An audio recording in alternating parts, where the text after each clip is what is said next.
making light of. No, I'm not. You're making light I of haven't the gotten to my enslavement points. I'm not of making people that look like us. You can't make light of that. That ain't nothing I you haven't breeze even over. finished the sentence. How am I making You light of started anything? with some.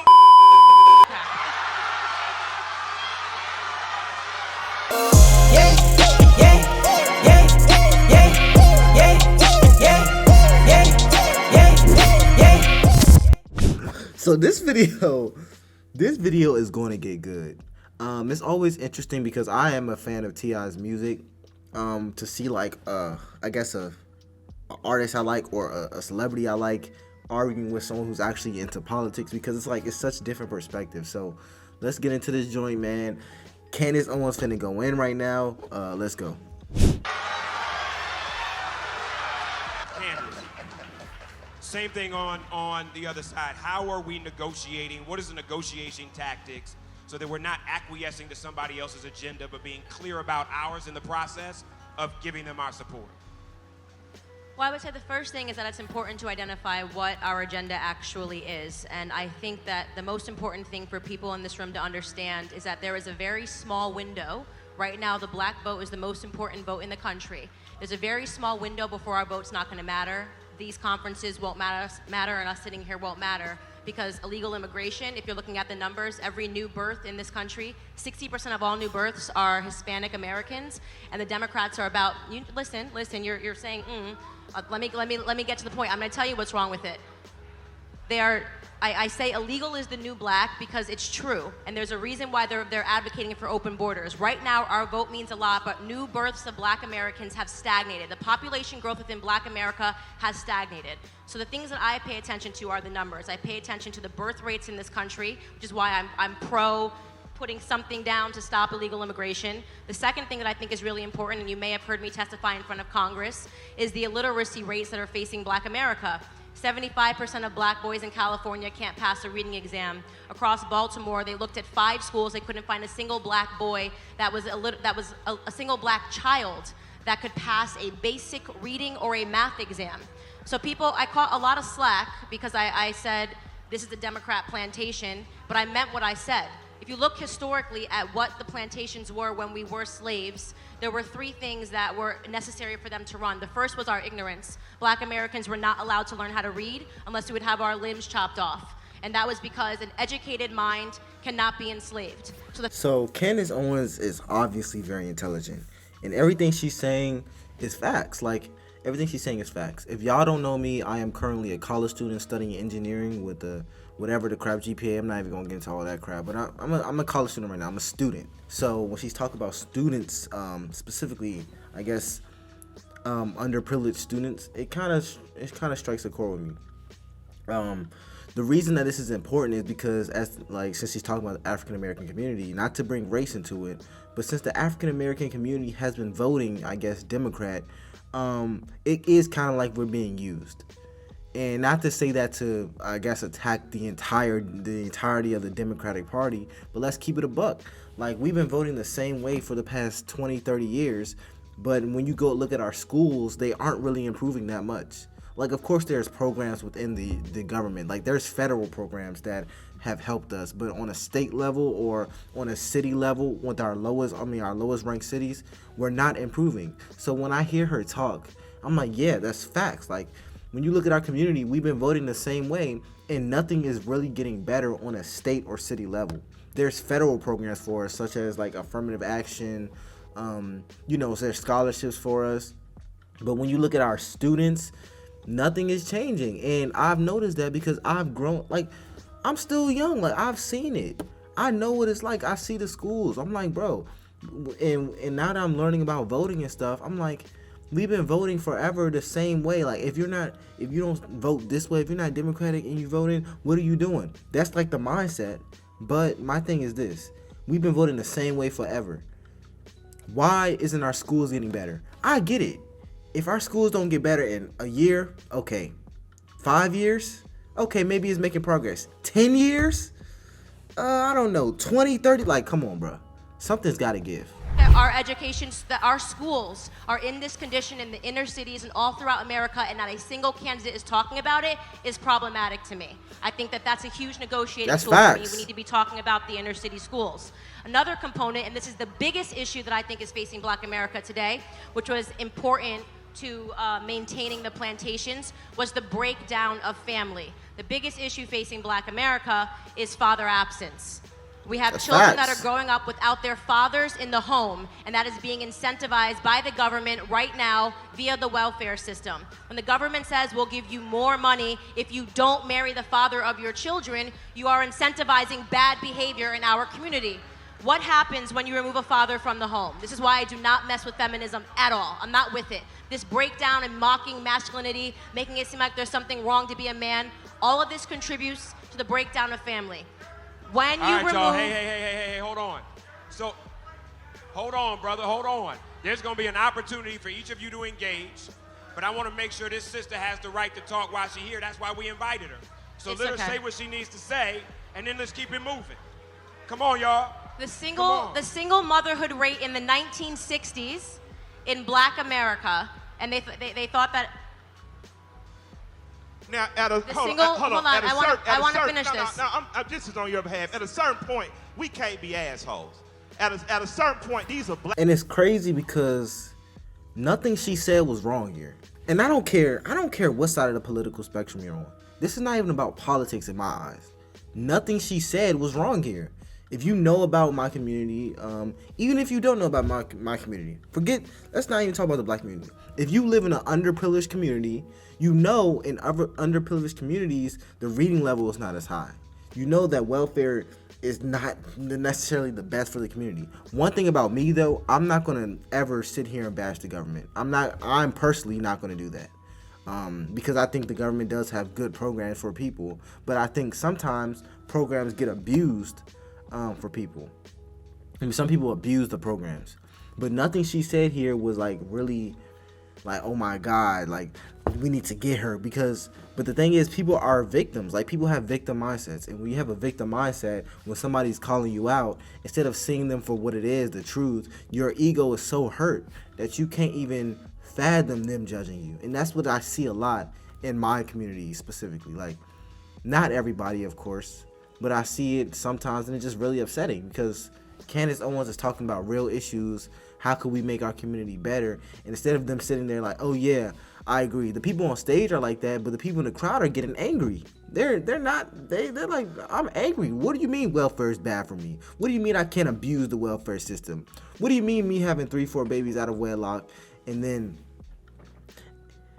still abusing the system and not working a job is bad for me? Like, that's all I'm saying, bro. I just want better for, I guess, my community. And women, and in particular, these are Black women. Like, on some real G shit. It doesn't matter how you feel about her personally. Everything she has just said, Louis Farrakhan said for the last 25 fucking years. So with no, and I don't know if she's a fan of Farrakhan. I know me and Tamika are. Bam. But who is Farrakhan? You cannot take the truth and be mad at who tells it to you. So just chill, bruh. Shut the fuck up. Let her say it and receive the information. That's it.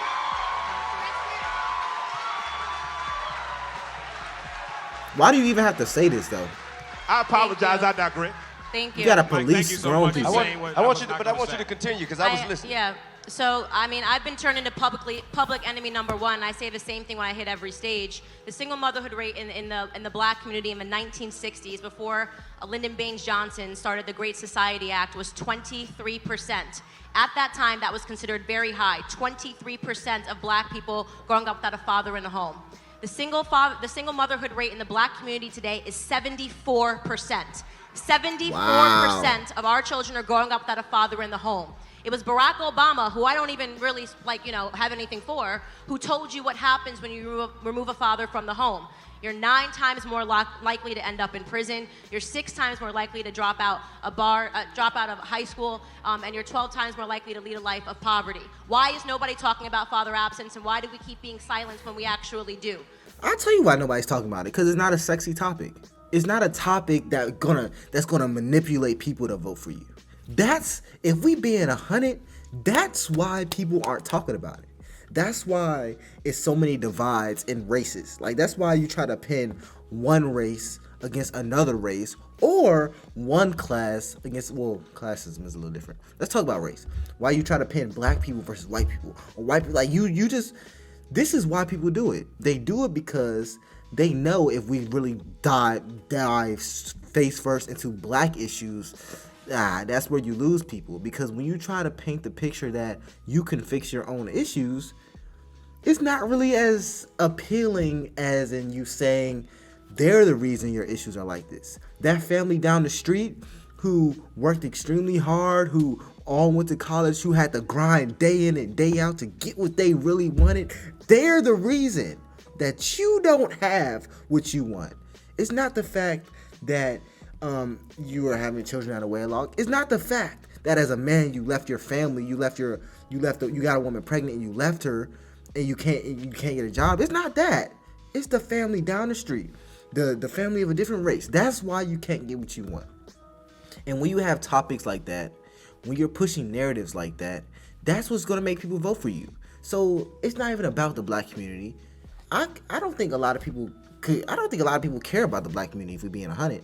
I think they see us as puppets. They see us as, oh, we can make you vote this way. We can make you do what we want as long as we just play our cards right. You want us to say white people are evil? We'll say it. If you want us to say if you don't vote for me, you ain't black, we'll say it. You want us to villainize an entire race other than yours? We'll do it. As long as you vote for us. Then every 4 years, they disappear. Silent for 3 years, 4 years straight. Then when it's time to vote again, it's like clockwork. And I'm not talking about a specific politician because I don't know a lot about every single politician. I can't quote every single politician. What I do know is that these patterns are extremely prevalent in the African American community because we've been voting the same way. It's been the same narratives being pushed to us. It's been the same exact narratives, but nothing is changing in our community.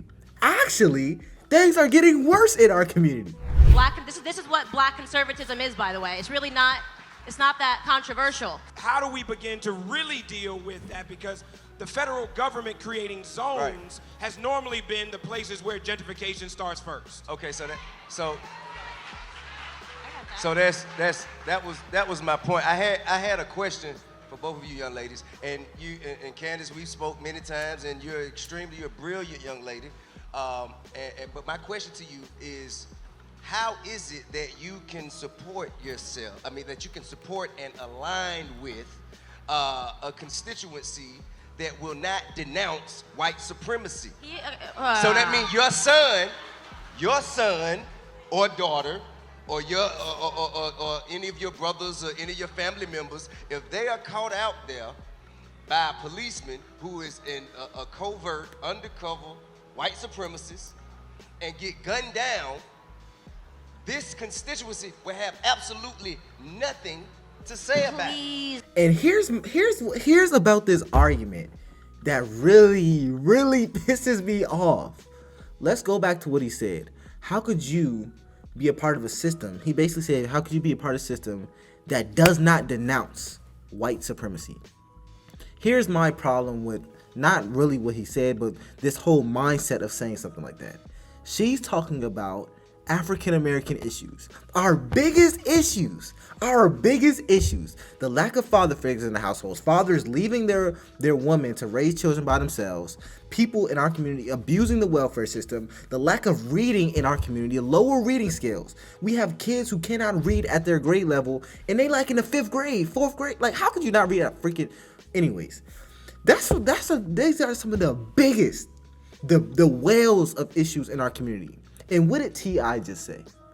He said, well, I hear everything you just said. I understand what you just said. However, I don't want to talk about that. I want to talk about the hypothetical analogy I just created of a young black man getting pulled over by... This is what I'm saying, bro. We have actual issues in our communities. And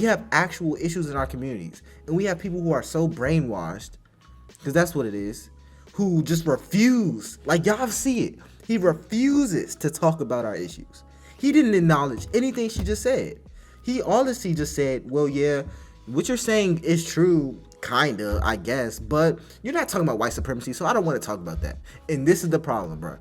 This is the exact problem in our community. We ignore our issues that we can solve today that will literally flip our community upside down to push a narrative that was brought to us by politicians who don't care about us. And I'm not sitting here saying white supremacy does not exist. I didn't even talk about that. I'm not talking about that. That's changing the subject. I'm talking about issues in our community that we can fix. Our young students who have low reading levels, we can help them right now. We can do something about that right now. You're TI. You can donate $1 million to a school in your neighborhood today and fix issues in your neighborhood today. But it's not a sexy topic. Please let So me how answer can this you question. support that? Please That's let me what I answer don't this understand. question. And we can't. And although what you're saying is a lot of the things that you're saying are absolutely factual. A lot of the things that you're saying have merit, but I can't even get to that before I address. I will address the it right now. disregard I will address for young it right black now. lives. I love and it. You will not I love speak it. up on it at all. Love this question. I will All address of the it. things Ti, that you I love spoke it. on, from opportunity zones. I love that to- we're talking about white supremacy. Okay, I'll excuse answer me. the question. I say, excuse me. I didn't interrupt you. If I may. You talking about opportunity zones, and I will never have anything negative to say about the financial benefits, the tax breaks that come from the Republican Party. I'm a rich person, and You I white folk appreciate. rich. You dig what I'm saying? I'm Negro rich. Hey, listen. I appreciate What does that all mean? of the different tax breaks and the opportunity zone benefit, but It's what called we a crooked clock is right twice whatever. a day. You're That's right. what it's called. I get that. What? But what we must understand when we're talking about opportunity zone, and we giving the credit to the person who pushed that legislation forward, which it started with Tim Scott, a black man who happens to be a Republican out of South Carolina. That's who wrote the legislation and presented it. However, the present president, if you can call him that, he did allow it to go through. But that had to, in order to benefit from opportunity zones, you have to have capital gains taxes. It ain't many black people in these opportunity zones But they that have have jobs. capital gains taxes The to jobs. be able to reap the benefits of these things. Therefore, What are you talking about? It will be billionaire corporations, other people who ain't from these communities coming in here building shit that we don't need, doing shit that don't help us, but they do that so they can shelter their taxes. Now, What are you talking about? This dude is going, and I like T.I. I think he's intelligent as a rapper. I think he's an intelligent version of a rapper. My thing is this, bro. They're talking about the reading levels in schools. They're talking about how people are in our community are abusing welfare and pushing fathers out of the households because I guess 75%, that's what she said, 75% of children in the black community are born out of wedlock without a father. The mother is a primary caregiver, whatever the crap. Low reading levels in our schools. These are proven issues in our community. This dude is talking about capital gains tax.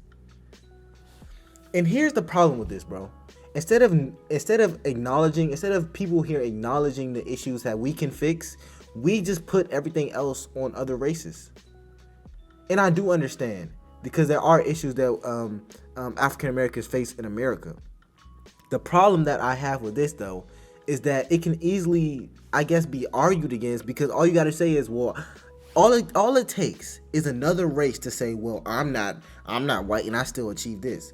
Like, I don't like those type of arguments, because it's like, okay, one person doesn't make the entirety of a statement to be true.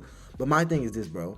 If you're gonna sit here and blame an entire other race for issues that we have, what else can we talk about? We're never gonna solve our issues. This is the problem. We're never gonna solve our issues, ever. Because instead of us acknowledging it, we just put it off. Like, y'all see it happening, and like, am I tripping? Am I going crazy, bro? Maybe I am. Let me just hear him talk. I've been investing in opportunity zones all my motherfucking life. You know what I'm saying? So I'll be damned if anybody gonna benefit from it and it ain't gonna be me.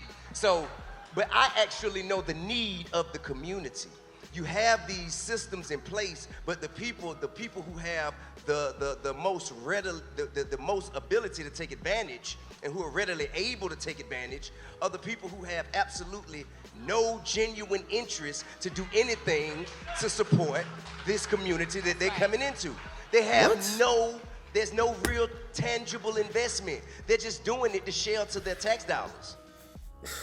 Jesus Christ.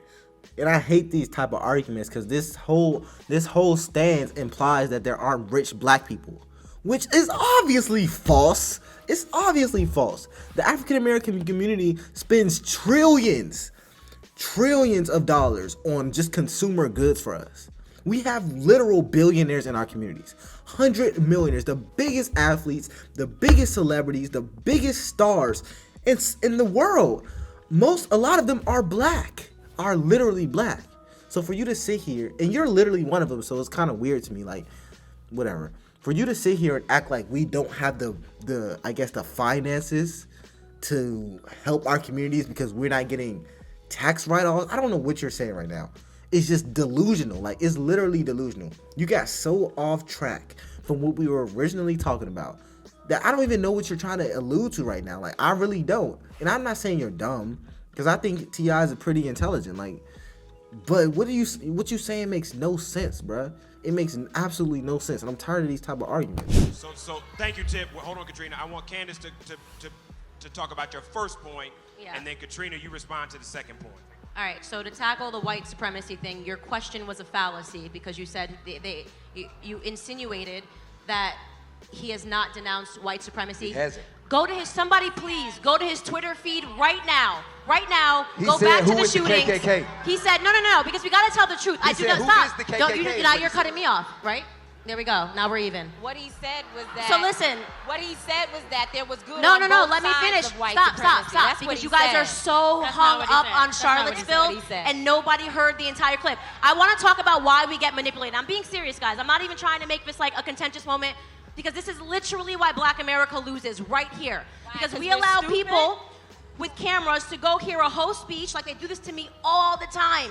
They take out a couple of sentences you said, and they create a whole new headline, and people that were not there get incensed and get emotional and don't actually go back to hear what was actually said in full context. They do it to me all the time. I know they do it to Trump. He has denounced white supremacy so many times. It's something north, somebody counted, of 24 times, and it's on his Twitter feed. So if you want to fact check me, go back to a couple of weeks ago when the shootings happened. He They don't said care about what America you is said. no place for Let's white be honest. nationalism and white supremacy, and it's an issue that has to be tackled. I'm paraphrasing. You can go find it. So I Although want he to say that calls first. himself a nationalist. Secondly, He calls secondly, himself Wait, a wait, wait, hold on, nationalist. hold on. Stop. You Hold on. can fact check me. I'm either lying to your face. You can go on Twitter right now. You can do it live. So which one do Secondly, you want us to believe? The first thing he says, or what he says after No, the media comes after no, him? I'm talking about you. Because the first thing he said was that there Tanika, was. you're asking a different question than T.I. did. T.I. Okay. said, how can you work with an administration that has never denounced white supremacy? You're talking about I'm Charlottesville. talking about talking points that come out later. But what he starts with is racism. That's No, what comes no, out we his don't. mouth when he starts. See?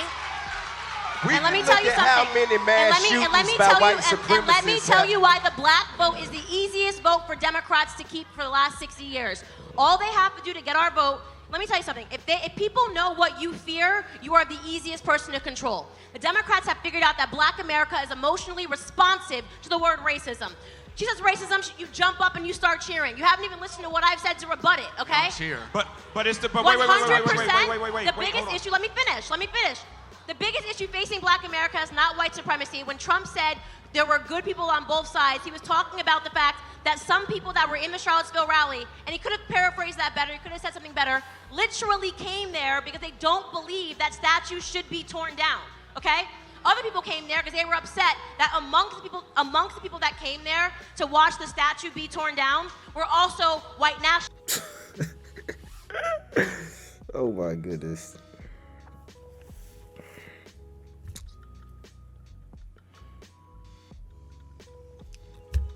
I don't even know what to say, bruh.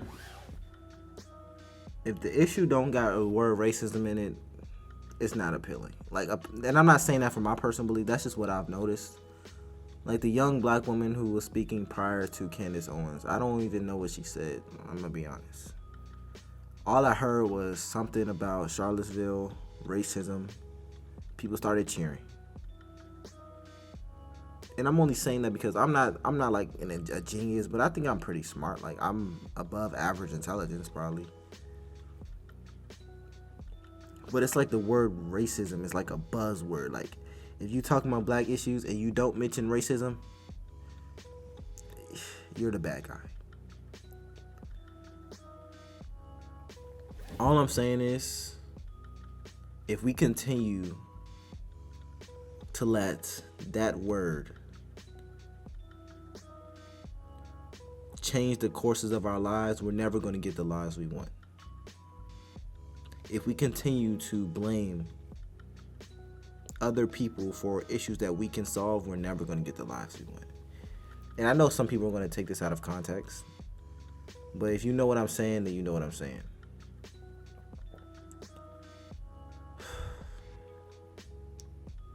I don't even know what to say, because not one person on this panel addressed anything she said. Like, not one person on this panel addressed any issue she said. It's like we are so brainwashed, we can't even fathom an issue that we caused. We can't even fathom an issue that we caused. And you're like, why are you saying that? I'm watching it. I'm not just making this stuff up. I'm very objective in how I react to videos. I'm extremely fair. I'm extremely just. I never pick sides. This is probably why my channel doesn't grow when it comes to reacting to political stuff, because I don't pick sides. I am very objective. I'll stay in the center. But bro, I'm tired of this, bro. I'm tired of we always blaming other people for issues that we have. Like, we can literally solve these issues, but we're not. I hope we do, but if this is our mindset, we're not solving anything. Look at his face. Look at it. Look at him. This is us. This is us. This is us. Anyways, I'm gonna end this right here. My camera only record 30 minutes. But yeah, if you have any other suggestions, comment down below. I'll see y'all next one.